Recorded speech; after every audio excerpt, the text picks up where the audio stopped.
بسم اللہ الرحمن الرحیم۔ حاصل یہ ہے کہ عزیز علیہ ما انتم کا مطلب یہ ہے کہ تمہاری تکلیف و مصیبت آپ صلی اللہ علیہ وآلہ وسلم پر بہت ناگوار ہے، اسی لیے آپ صلی اللہ علیہ وآلہ وسلم کی برکت سے خطا، نسیان اور جبر اس امت سے معاف کر دیے گئے، اور تم سے بوجھ اور توق جو پہلی امتوں پر تھے اٹھا لیے گئے، اور حضور صلی اللہ علیہ وآلہ وسلم سیدھا، سادہ اور آسان، پسندیدہ اور نورانی دین لائے۔ یہ بھی احتمال ہے کہ عزیز ما قبل سے الگ ہو اور اس سے پہلی عبارت سے متصل ہو، اور یہ بھی حضور صلی اللہ علیہ وآلہ وسلم کی صفت ہے کہ حضور صلی اللہ علیہ وآلہ وسلم کا وجود نادر ہے، سراسر جود و عطا ہے، حسن و جمال لازوال ہے۔ آپ صلی اللہ علیہ وآلہ وسلم کی کوئی مثال نہیں۔ آپ صلی اللہ علیہ وآلہ وسلم ہمارے لیے معزز ہیں۔ تم لوگ بھی حضور صلی اللہ علیہ وآلہ وسلم کی عزت، تکریم اور مدد کرو، اور آپ صلی اللہ علیہ وآلہ وسلم کی عظمت کو تسلیم کرو، تاکہ اے لوگو تم اللہ اور اس کے رسول پر ایمان لاؤ، اور ان کے دین کی مدد کرو اور ان کی دل سے تعظیم کرو۔ یہ معنی بھی ہو سکتا ہے کہ حضور صلی اللہ علیہ وآلہ وسلم سارے رسولوں پر غالب ہیں، اور آپ صلی اللہ علیہ وآلہ وسلم آخری رسول ہیں، اور آپ صلی اللہ علیہ وآلہ وسلم کا دین تمام ادیان پر غالب ہے۔ جیسے آپ صلی اللہ علیہ وآلہ وسلم اپنے دوستوں پر رحیم ہیں، اسی طرح دشمنوں سے انتقام لینے والے بھی ہیں۔ ما انتم کا معنی ہے کہ تمہاری تکلیف اور ضرر حضور صلی اللہ علیہ وآلہ وسلم پر شاق ہے، کیونکہ وہ رحمت للعالمین ہے۔ حریص علیکم، وہ تمہارے ایمان، تمہارے ایقان کے حریص ہیں، اور اہل ایمان پر اعلیٰ درجے کے رفیق اور مہربان ہیں۔ ابن ابی حاتم نے اکرمہ سے یہ روایت کی کہ حضور صلی اللہ علیہ وآلہ وسلم نے فرمایا،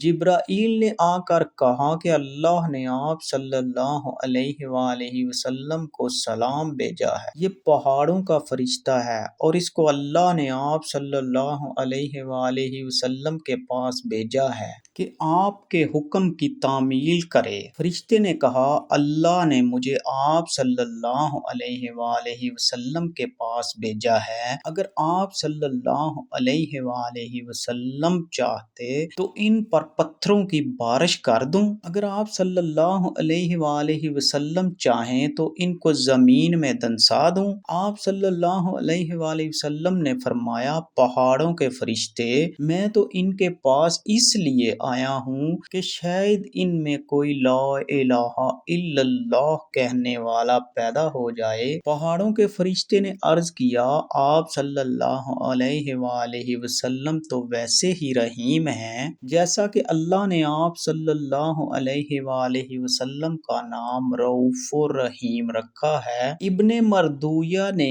ابن صالح سلفی سے یہ روایت نقل کی ہے۔ عبداللہ نے کہا، حضور صلی اللہ علیہ وآلہ وسلم نے فرمایا، بے شک اللہ رحیم ہے، اور وہ رحمت اسی کو عطا کرتا ہے جو رحیم ہو۔ ہم نے عرض کیا، ہم تو سارے اپنے مالوں اور اولاد پر رحم کرنے والے ہیں۔ فرمایا، یہ بات نہیں، اللہ تعالیٰ کا فرمان ہے، بے شک تمہارے پاس تم میں سے ایک باعظمت رسول تشریف لائے، تمہارا تکلیف و مشقت میں پڑنا ان پر سخت گراں گزرتا ہے۔ اے لوگو، وہ تمہارے لیے بلائی اور ہدایت کے بڑے طالب و آرزو مند رہتے ہیں، اور مومنوں کے لیے نہایت ہی شفیق، بے حد رحم فرمانے والے ہیں۔ اور حدیث پاک میں اس بات کی طرف اشارہ ہے کہ رحمت عام اور خاص ہو، جیسا کہ صحیح حدیث میں ہے کہ تم میں سے کوئی آدمی مسلمان نہیں ہو سکتا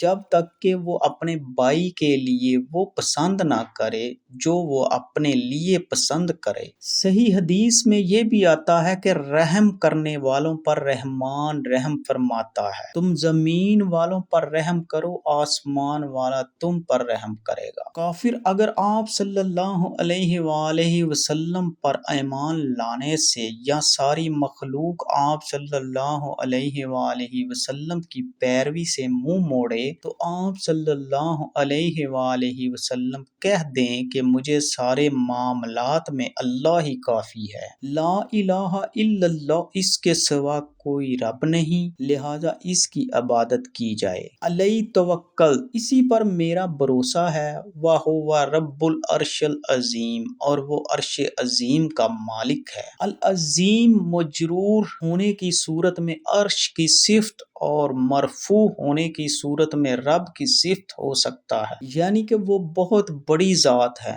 ساری مخلوق اس کے گھیرے میں ہے۔ یہ بھی آیا ہے کہ 7 زمینیں آسمان کے پہلو میں ایسی ہیں جیسے جنگل میں ایک حلقہ۔ اس کے باوجود حدیث قدسی میں آتا ہے کہ میں زمین اور آسمان کے اندر سما نہیں سکتا، لیکن میں اپنے مومن کے دل میں سما سکتا ہوں۔ حضرت ابو درداء رضی اللہ تعالی عنہ سے موقوف اور ابن سنی سے مرفوع روایت ہے کہ جو آدمی صبح اور شام 7 دفعہ یہ پڑھے، حسبی اللہ لا الہ الا هو علیہ توکلت وہو رب العرش العظیم، اس کا یہ 7 بار پڑھنا اس کو تمام دنیا اور آخرت کے رنج و الم سے نجات دلا دے گا۔ ابن ابی شیبہ اور دیگر محدثین نے ابن عباس اور ابی بن عقاب سے یہ روایت نقل کی ہے کہ آخری آیت جو رسول اللہ صلی اللہ علیہ وآلہ وسلم پر نازل ہوئی